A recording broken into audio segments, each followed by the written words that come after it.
Bocah ini namanya George. Dari 4 bersaudara, cuma George yang badannya paling gede.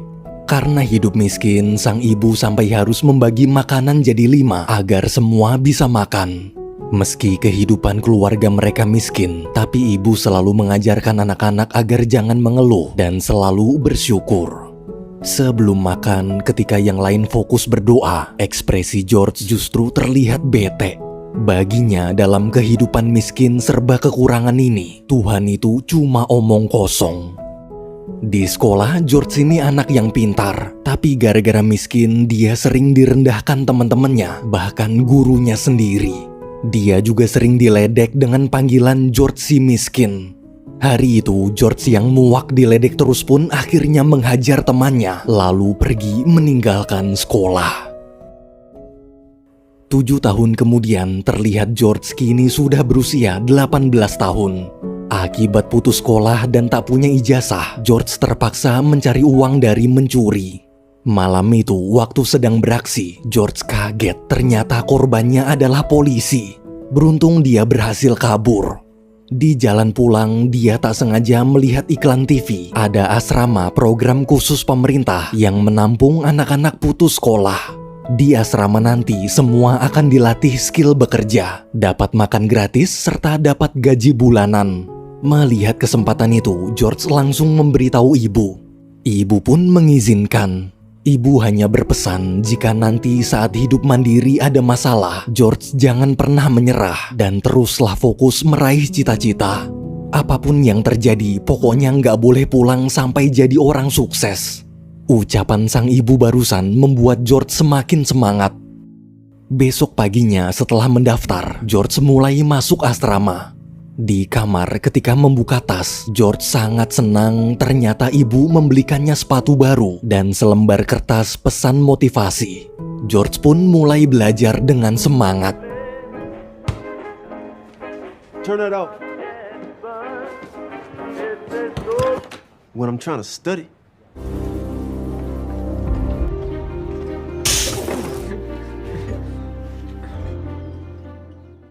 Waktu istirahat, George kaget kenapa sepatu barunya hilang.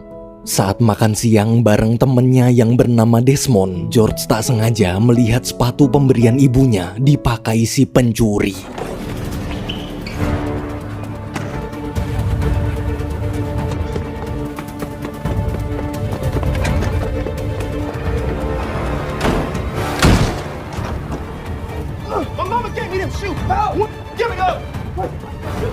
Beruntung ada petugas bernama Doc datang melerai.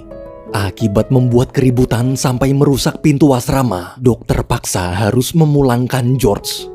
Di mobil, waktu mau diantar ke halte bis, George terus memohon agar tak dipulangkan. Ia minta maaf sambil bilang kalau asrama ini adalah satu-satunya harapan yang dia miliki.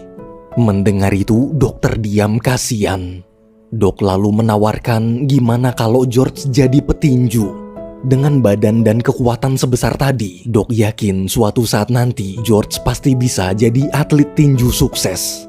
Meski tak mengerti tinju sama sekali, tapi demi tak dipulangkan, George menjawab mau. Di tempat latihan, setelah memakai perlengkapan tinju, Doc menjelaskan beberapa aturan di dalam ring. Ketika semua siap, George pun memulai latihan pertamanya.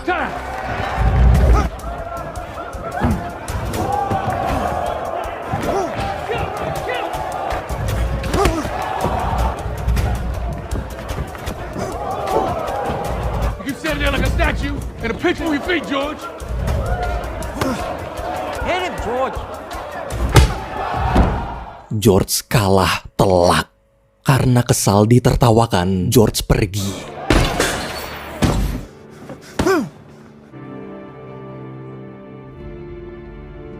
Di ruang ganti, melihat kemarahan George, Doc berusaha menenangkan. Ia menasehati George terlalu memikirkan pendapat orang lain sampai tak fokus belajar. Walaupun kekuatan George besar, tapi bila tak menguasai teknik, maka tak mungkin bisa menang. Setelah jam latihan bubar, Doc mulai melatih George teknik-teknik dasar bertinju. Selama berlatih, Doc menjelaskan kalau tinju itu bukan cuma tonjok-tonjokan doang, tapi juga harus mengontrol pikiran. Jika bisa menguasai pikiran, maka bisa mengendalikan jalannya pertandingan. Minggu demi minggu berikutnya, George terus berlatih.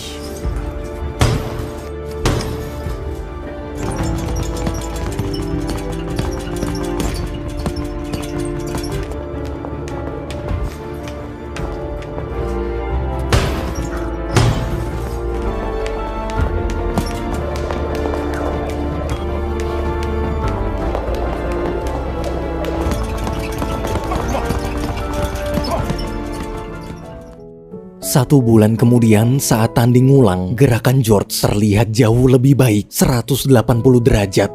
Dengan pukulan keras, dia berhasil menang mudah.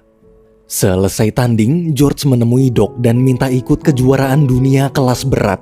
Ia lalu menunjukkan majalah tinju sambil bilang kalau dia ingin sukses kaya raya seperti petinju terkenal bernama Joe Frazier. Melihat semangat anak muda itu, Doc menjelaskan untuk bisa mengikuti kejuaraan dunia, George harus memenangkan beberapa pertandingan profesional terlebih dahulu. Karena masih noob, Doc menyarankan lebih baik George fokus latihan sekeras mungkin selama setahun untuk persiapan. Setelah 1 tahun lamanya berlatih, pada tahun 1968, George akhirnya ikut pertandingan seleksi kelas amatir di Meksiko. George. Has won 203 fights. The big Russian setting the tone early. Don't think anyone has ever seen a bigger mismatch. Come on. He would seem to have no chance. Selama pertandingan, George terus disudutkan pihak lawan. Beruntung dia bisa membalikan keadaan.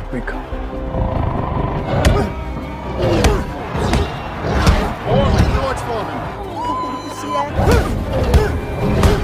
The fighting Foreman is turning. A gold medal in a stunning upset. God help. He won the gold medal.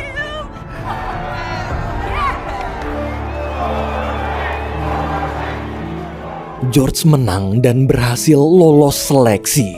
Kini dia sudah bisa bertinju di level berikutnya, yaitu level profesional.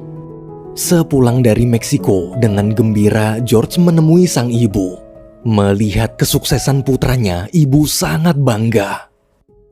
Beberapa hari kemudian, George disuruh Doc pergi ke kota Oakland. Di bandara, George papasan sama wanita cantik bernama Paula. Setelah kenalan dan tukeran nomor telepon, mereka berdua pun berpisah. Sesampainya di suatu tempat latihan di kota Oakland, Doc memperkenalkan George ke seorang mantan petinju profesional yang akan jadi pelatih barunya. Sebelum latihan, si mantan petinju mengingatkan, mulai sekarang George harus mempersiapkan mental karena pertarungan di level profesional tak semudah yang dibayangkan. 1 tahun berlalu, pada 1969, George memulai debutnya sebagai petinju profesional. Selain tinju, hubungannya dengan Paula juga semakin dekat.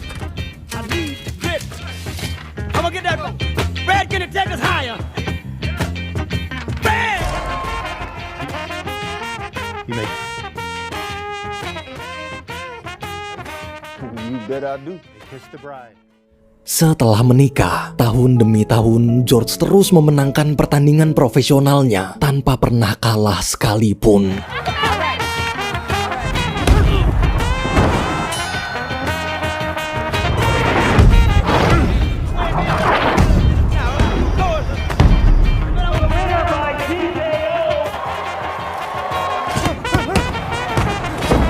Watch this.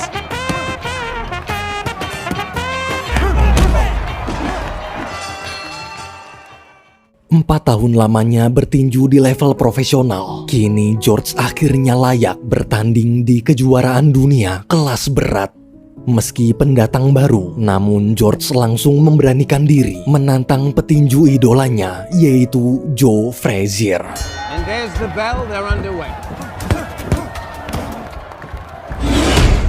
There's that joke. Oh, and another left.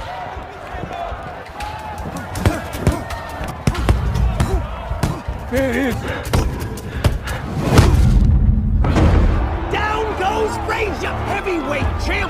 taking the and George Foreman is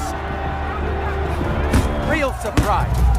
He's just hitting him again and again. Foreman is all over him again.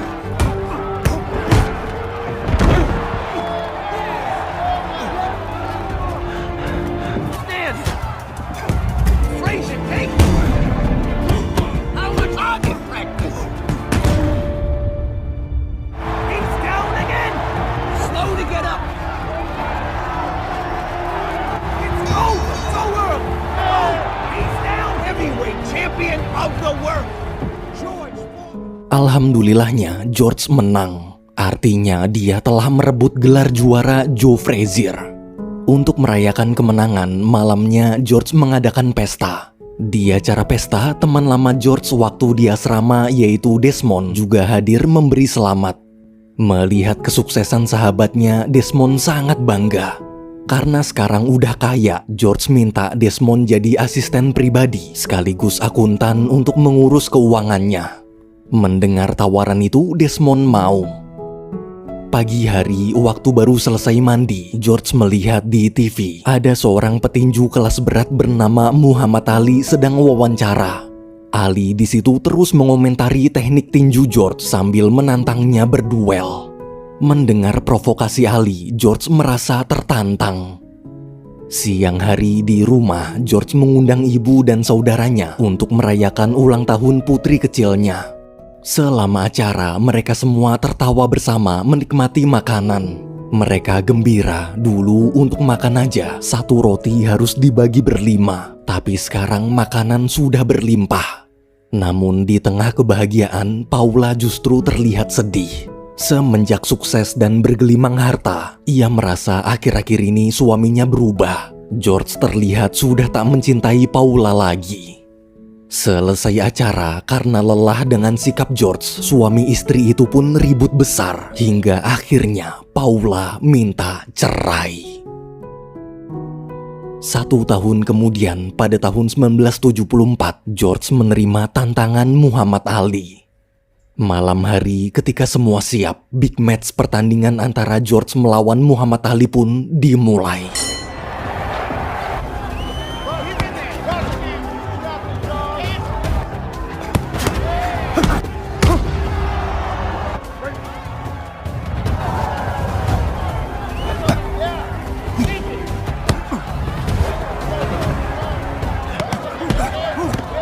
Come on. Bone pound. Keep pounding. That ring. I don't see any place to hide in those. Looking for a place to hide. Ali, retreat. Gotta be doing some damage. They told me you was back. Here it is. What's my name? We gotta break it up.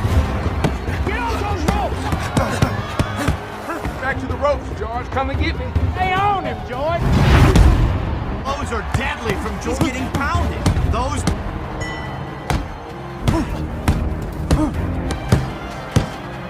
George, let me see something.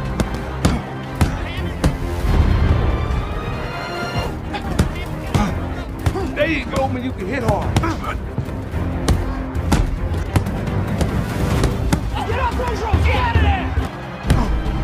Ronde demi ronde, George selalu berusaha menyerang Ali.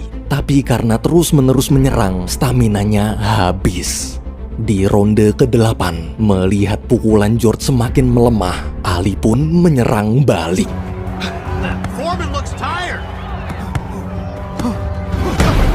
Big right hand. My turn.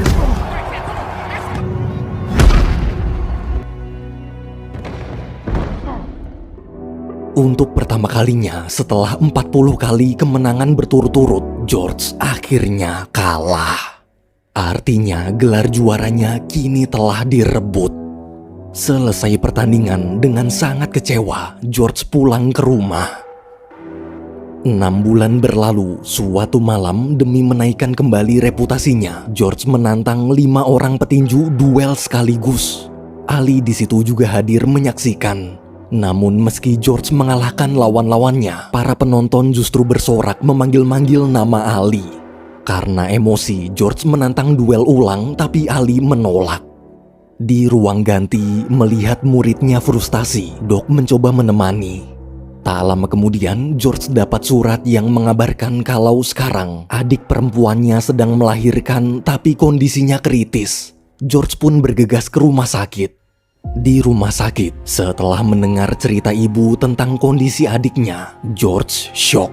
Satu-satunya harapan hanyalah keajaiban Tuhan. Di tengah kesedihan, George berlutut. Untuk pertama kali dalam hidupnya, George berdoa. Sambil menangis, dia memohon, "Tuhan, ambillah nyawaku, jangan adikku." Sepanjang malam, George terus berdoa tanpa henti. Hingga pagi harinya, ketika terbangun, sang ibu memberitahu kalau adik dan bayinya berhasil selamat. Mendengar kalimat itu, George seakan tak percaya. Ternyata Tuhan benar-benar ada. Tuhan benar-benar mengabulkan doanya. 3 tahun kemudian, suatu hari, terlihat George sedang bertanding dengan petinju kelas berat bernama Jimmy Yong. Namun akibat trauma karena kalah melawan Ali dulu, kemampuan George seperti menurun.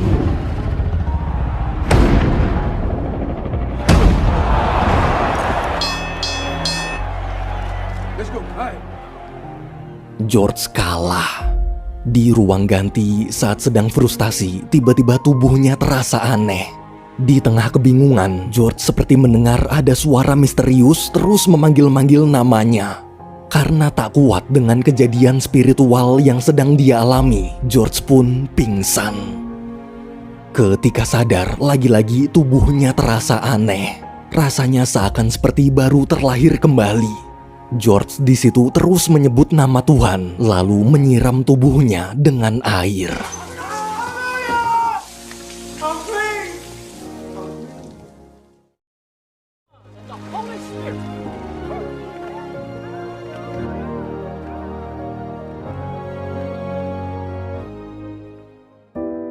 Semenjak kejadian itu, George jadi rajin beribadah. Hingga suatu hari setelah menetapkan hati, tiba-tiba George memberitahu Doc kalau dia ingin pensiun dari dunia tinju. Dia ingin menjadi pendakwah dan mengabdikan dirinya di jalan Tuhan. Mendengar keputusan mengejutkan itu, dengan kecewa Doc pergi. Beberapa hari kemudian, terlihat George sedang berdakwah di pinggir jalan. Selesai dakwah, dia bertemu dan berkenalan dengan seorang wanita cantik bernama Mary. Mereka berdua lalu mengobrol saling mengenal satu sama lain. 7 tahun berlalu, pada tahun 1985, kini George sudah jadi pendeta di gereja kecilnya. Ia dan Mary juga sudah menikah serta punya 2 anak. Suatu pagi di rumah, ketika sedang menonton TV, ada berita tentang 2 bocah ketangkep polisi gara-gara mencuri. Melihat berita itu, George teringat kenangan masa kecilnya dulu. Ia pun berencana membuka tempat olahraga untuk mendidik anak-anak jalanan miskin. Minggu depannya, setelah mensurvei lokasi gedung bersama Desmond, George langsung membelinya. Bro, make sure they're not loose.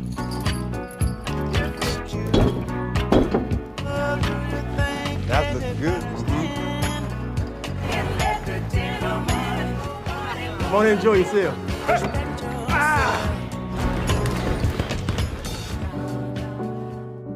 Namun beberapa bulan berjalan, mendadak listrik mati. Ketika diperiksa, George kaget. Ternyata selama ini dia tak pernah membayar listrik.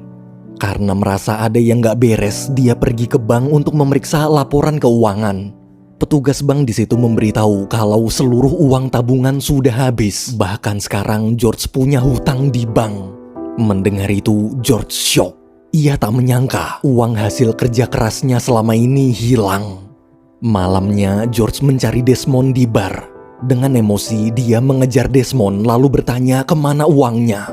Desmond pun minta maaf sambil menjelaskan semua uang habis gara-gara investasi bodong.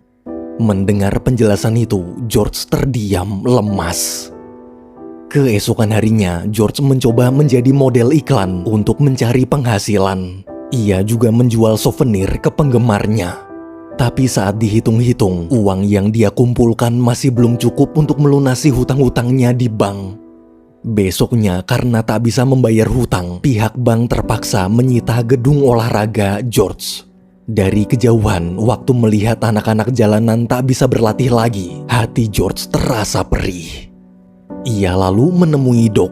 Setelah menceritakan kondisinya, George memohon agar Doc mau melatihnya lagi seperti dulu. Melihat keseriusan mantan muridnya, Doc memutuskan setuju, tapi dengan syarat pertama-tama George harus nurunin berat badannya. Mendengar jawaban Doc, George sangat senang.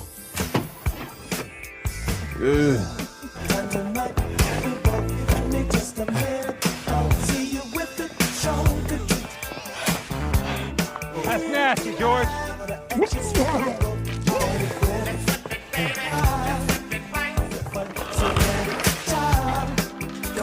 Who's ready for pancakes? I'm ready.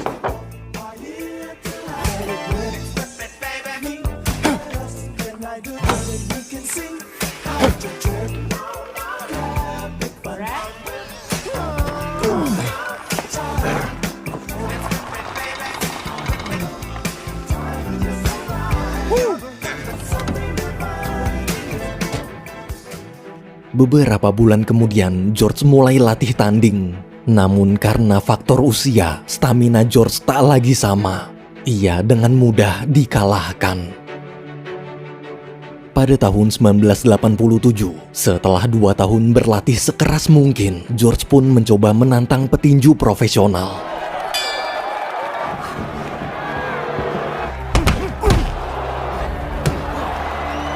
Fight me, you want me to go home? Come on. Fight, you want to fight?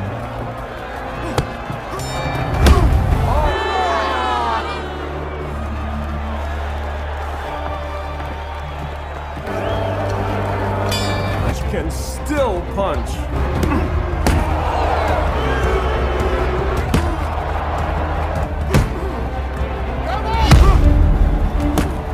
Finish him. That's enough. Back with a big win. George menang. Berita tentang kemenangan dan kemunculan kembali George juga viral. Pertandingan demi pertandingan pun terus dia lalui, hingga akhirnya George berhasil kembali memasuki kejuaraan dunia kelas berat lagi. Hari itu, George menantang petinju pemegang gelar juara dunia bernama Michael Moorer. Deserves all the credit in the world, but he is a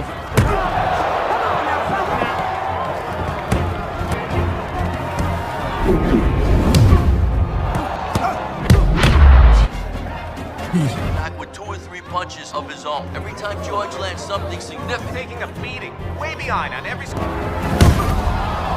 Uppercut by Moore. now he just looks so tired. Selama pertandingan, George terus disudutkan lawan. Di ronde 9 ketika jeda, karena khawatir Doc mencoba menghentikan pertandingan, tapi George menolak.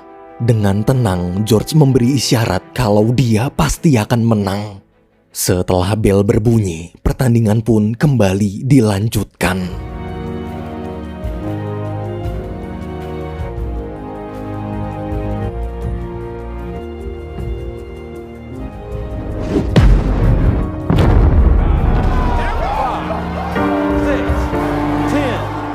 George menang.